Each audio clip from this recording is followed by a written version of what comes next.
Hi everyone, welcome. We're down here in my wormery preparing to check in on a couple systems. They're visible off in the distance and they're kind of in a sticky spot being on the ground because there's been a repeated invasion coming into these systems by a little creature. I'm assuming it's a mouse, but as you can see I've made room now on the shelf above it for these two containers. So after we're done feeding today, we're going to be repositioning them. I have to just deal with the underlying problem so that I can continue to use that space down there. But for now, we're going to at least have some short-term relief on the little invader situation after we're finished today. So I'm going to get a glove on, we're going to get those systems up on the bench, and we're going to get them fed. So let's get to work. Now you might remember during the last check-in, we did do a little switcheroo in terms of where the bins were located on the floor. So typically it had been bin number 2 sitting there in the lower position where the invader had been coming all the time into this corner, but we decided we would put bin number 1 into the place where bin number 2 had always been put. And we had like a theory that the intruder, the mouse presumably, was going there because it was just convenient because of the position of where the bin was. So that's the reason we figured putting the other bin there, to see if it was in fact something in the bin that was causing the mouse to want to go there, or if it was just the opportune position of the bin. So now I guess something I was hoping to not see happen was that the little bait block with the mouse poison in it, I was hoping to not see it end up in contact with the material in my bin, because I guess what that ends up becoming is the next delicious treat that the worms are going to want to partake on, the same as the mice. So I think the little mouse intruder, not only did it I can't tell if it nibbled on this thing or not. I think that a lot of the deterioration on this thing is now due simply because of the fact that it was in contact with the moist situation down here. Perhaps dissolving from the moisture and then seemingly attracting worms to come nibble on it. So hopefully the stuff doesn't have the same impact on worms as it does on mice. Otherwise now I'm going to be down that many more worms. Not only the ones that were taken by the intruder, but also now the possibly I've poisoned my own worm bin. I don't know. Somebody did actually, a couple people might have even made comment to the fact that it might have been an unwise choice to put that sort of stuff there, but I didn't heed any warnings, didn't even think that it could end up in contact with the moist material below and end up exposing itself to the wormies. So I guess what I'm kind of looking for, previously we had always noticed tracks of the intruder in the form of little burrows down through the material. So I'm wondering if the only thing we really observed on that green block might have been the deterioration caused by the moisture. But no, I think over here underneath the feeding zone indicator, these couple little paths do indicate to me that there was something burrowing here. The signs of it don't seem as intense. But then again, maybe if the little green block was bringing worms right up to the surface, the little creature just had to reach around the green block and help itself to as many worms as it wanted to until it got its fill. So I'm glad that we've got real estate now on a higher shelf that we can kind of get these systems out of harm's way, and you know, at the same time remove the anti-rodent green block. And I guess the green block, I'll just have to sort of find some other location for it, possibly on the ground around where that little creature would be returning to try to steal itself another delicious meal of worms, only to find that it's not able to, hopefully, get up onto the second shelf, unless we've got ourselves a real resourceful little creature who's going to somehow figure out how to get up there and then it'll be kind of a moot point. I think the bottom line is it's time to get rid of that little creature. So, whatever. I got a whole bunch of delicious food for these guys. There was this one block of all kinds of soup greens, mainly carrots and white carrots and some other stuff like that, but the stuff had been jammed pretty tight into the bag before frozen, and then it turned into this real big chunk that I had a hard time splitting. I had to run a big knife through it and pry it apart. And a whole bunch of chopped up, but not all chopped up, because here's a whole one, green beans. So this is their food, you know. Let's make room for it. I've also got a couple napkins that I need to compost away. I've got my prepared bedding here we can include with the feeding too. Let's see how the leftovers are holding up. The only things I would expect to find leftovers of really are the corn cobs that I remember were in here from the video, but this large chunk of green veggie, whatever it is, sort of surprises me. You wouldn't think that something that size would still be in a worm bin after 12 days. And that's how long it's been since we last came in here to feed them. And from what I remembered, it was cucumber peels for the most part, which might even be showing up as leftovers here. Goodness, this is so unusual. I figured after 12 days, these guys would be dying for a meal already, and that they'd probably by this time consumed all of what they had already, but maybe not. Or maybe there was something about these veggies. These might not be cucumber. I think these could be, what's the other thing that looks like a cucumber? Is it zucchini? I'm so bad with the vegetable names. Alright, well, whatever. Leftovers sometimes happen, but sometimes it's a little bit surprising when you expect that the last feeding that you'd given them would probably be long gone and still show signs of leftovers.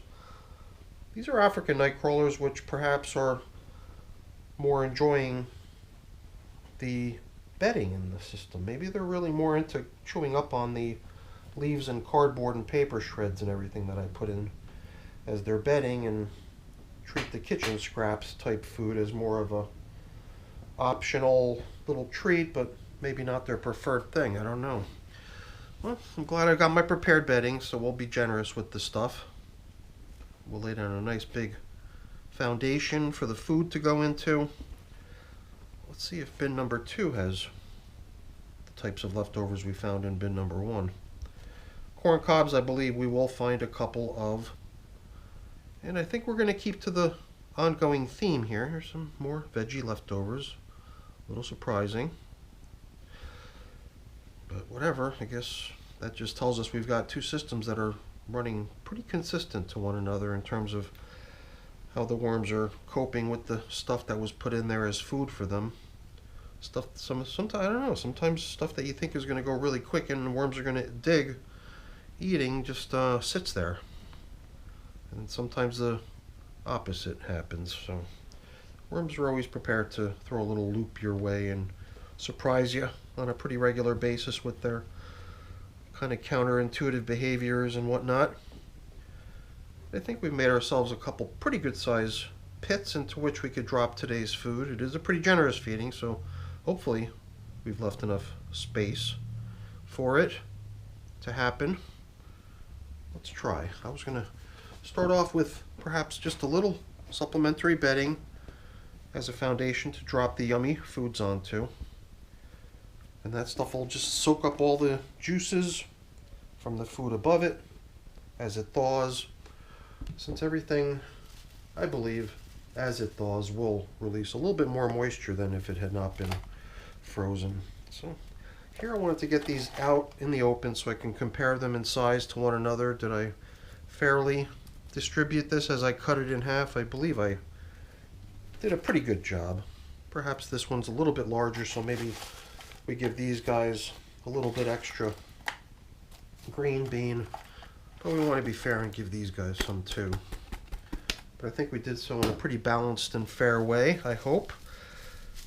I guess I was just sort of hoping that this stuff would even thaw out further so that I'd be able to spread it out into the feeding area a little bit better. But you know what? I can grab my little utility knife over here behind me, and we could chip it apart. Perhaps we can even grab some grit. So, 2 seconds, I'll be right back. Alright. I could have probably just kept on going with the knife that I used upstairs in the kitchen to separate the big block into those 2 smaller blocks that would more easily fit into that plastic transport container. I knew that I could just chip away at it further down here, and it might just be more manageable as a single block and stay intact rather than being shredded upstairs. I like the idea of spreading it around. I don't know if it's all that important to do so. Yeah, that's a nice hearty feeding if you ask me. And it's all stuff that they're really going to enjoy. At least from what I've seen, they really do gobble up the carrot every time I feed the stuff, as well as the other things that are in here, all those cucumber peels. Those things have been pretty popular. Worms have been getting a lot of that stuff this summer because of a very productive cucumber plant. And what else? I just thought we might be able to also include a little bit more bedding, since these are African night crawlers that might very well appreciate the bedding even more than the delicious kitchen scraps. That might have just been the evidence that we were observing. And you know what? I think we're going to be putting even more bedding in. So I wanted to cap off with it, but we've still got to restore the old foods. They blended in so good there in the background, I kind of lost track of them. Thought I might give these a little squeeze to see if they break, but these are still not wanting to break. So we'll leave them be until another future check-in, at which time perhaps it'll be easier to crush these things. But they're still holding up pretty good. Here's one that actually was already crushed. Some pieces, I don't know. I've seen ones go so quick. The worm just gobbled the whole thing up and it was gone 1, 2, 3. I've seen others take months and months to finally get eaten. So corn, for some reason, I don't know, it's obviously not all built the same because the worms don't react to all of it consistently. Alright, just a little bit more of a bedding treat to top off those leftover corn cob bits. Will still be in there next time we come in here, and the next time, and the next time. But what I'm really hoping isn't going to be back in here next time is our little invader. I mean, fortunately, the way we've been spreading out those pieces of paper, top coverings have been sort of forcing that burrowing, tunneling behavior. So we've got like a visual sign of it, which I think is, you know, if nothing else, at least we've got a tool to distinguish whether or not it's still happening. And so far it has just continued to keep happening. And if we can get it to stop, that'll be sweet. But I don't know, as long as that spot down there is accessible as it is for invaders, anytime I put something down there again, it's just going to get invaded and pillaged. So I think I'm going to have to deal with the problem more at the cause of even having those suckers in the house in the first place, right? That's really the place to solve it, not so much at the worm bin, but globally throughout the whole place. So I gotta get a little bit more aggressive, I suppose. Everything out on the outskirts of each of these systems looks really nice too. As far as I can tell, lots of castings piling up in between the little bits of leftover shredded paper and cardboard that I see here and there. But yeah, things look pretty nice in these systems. Another piece of leftover corn cob. Just see if we can plunge it down into the feeding area. It doesn't matter so much if they're being fed in the feeding area or wherever, but I just like to do it that way because that way I know what to look at to see how I did in terms of the last thing they were fed. If it was all just blended in and put any old place, then probably still track it down if you knew what you were looking for, but I never know what I'm looking for. It's better for me to know just where to look. And then whatever I find, I find. Alright, very nice. So, I don't know, what do you think? Am I going to continue to see a little invader? Were they even chewing on the green block? I think that's probably one of my biggest questions. Because if they were, then they're not going to be back for long, even if they are coming back at some point. Once that stuff takes its effect, it's going to be lights out for the little guy. And that's just what it is and the way it's got to be, I think. I think as long as we lay out a pretty thorough cover like this, where sure little access points are available, but if you want to explore this material, you're going to be tunneling and you're going to leave signs of it.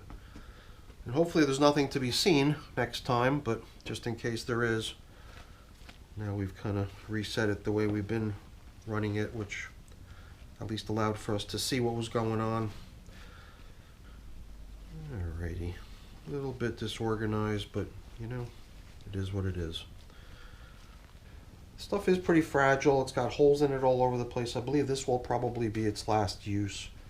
By the next time we come back in here, I think this paper is going to be all recyclable, and we could deploy it all as supplementary bedding down underneath the feeding zone. And the worms are going to love that.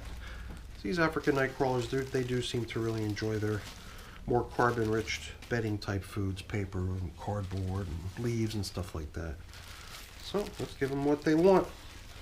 Continue to give them more and more bedding. They're not going to complain about that, that's for sure. Alright everyone, that's it for the video. Hopefully you enjoyed it. If you did, as always, please don't forget to leave me a quick thumbs up before you go. That's always really appreciated. And if you haven't done so already, please also consider subscribing to the channel. That's very much appreciated as well. Alright everyone, thanks so much for watching. Take care, bye now.